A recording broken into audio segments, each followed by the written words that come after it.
तो बोला कौन विटामिन के डोज ले बेलू, जानू हफ्ता में आगे रोज रोज ले बेलू।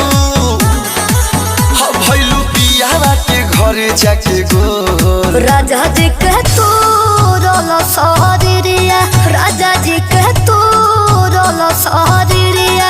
उठेला तोरा दिया पोरे पो, लोहे लोहे बाथेला कमरिया, कोरेला खटिया पड़ी सो। राजा जी के तू रोलो सहरिया।